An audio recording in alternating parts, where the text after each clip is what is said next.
Another external process is mass wasting. And so let's define that and talk about what it is. This is a short, so once the rock has been weathered, and gravity is the key thing here. So mass wasting is the movement of material downhill by gravity. And there's different kinds of mass wasting. Some are very slow, like soil creep is one example we'll discuss. And then some are extremely fast, like rock falls that you would find in places like Yosemite Valley. Another factor with mass wasting is that some types are dependent on the water being present, like mud flows, and some less so. So rock falls are going to happen with or without water. Although sometimes water can aid in the process, it's not a requirement.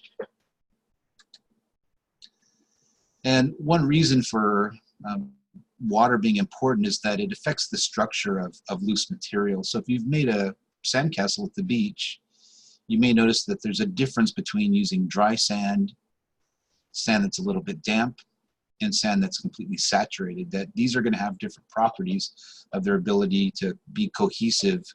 The damp sand is the most cohesive. Dry sand will just sort of, is the most loose kind, and wet sand will just sort of, slump down. One type of slow mass wasting is soil creep, and this is you don't actually see this happening. This is just something that is very persistent and slow, and you only see the evidence of it because it is so slow. You see, crooked fences, trees that have that are shaped in response to the movement of the soil.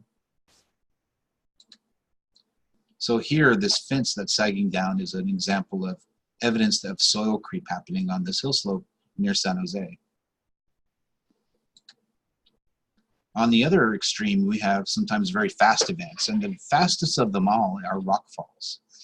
And this is the vertical or near vertical fall of rock material. So hopefully you saw the video about Yosemite Valley, and this was one thing that's highlighted as a process that is shaping Yosemite Valley today is rock falls. So throughout the Sierra Nevada, you have, because of unloading and exfoliation, you have rock that's vulnerable to rock falls. So here's near Tioga Pass. There's evidence of the rock falls because of what's called this talus cone here, that you can see the material, the debris that's fallen over time. Here's a rock fall along the highway between Merced and Yosemite.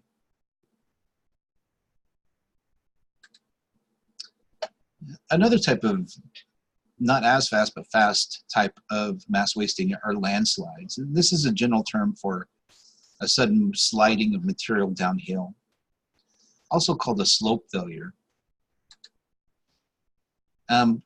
Landslides, where rock falls are common in Yosemite, landslides are very common along the coast ranges. The coast ranges are made of a different type of a rock material. It's not granite like in Yosemite, and it's called melange, and it crumbles, and it can slide downhill easier than the solid granites in places like Yosemite.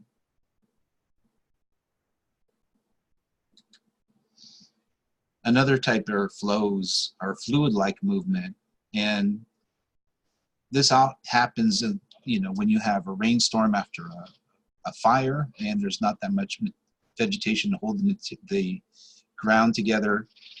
The rain can actually cause a water-saturated soil can flow like mud. So they can be very devastating, especially in places that have been affected by wildfires that lack vegetation because it's burned away.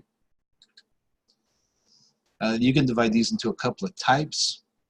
Mud flow kind of is what it sounds like. It's a very fluid flow of mud, but you can also have a type that's caused by liquefaction. And liquefaction is that during an earthquake, sand or other loose materials can actually operate like a liquid because of the shaking. So just to recap, one important point I want to note about mass wasting, that it is material moved by gravity. Gravity is the key force with mass wasting, as opposed to moving water, moving air, or moving ice.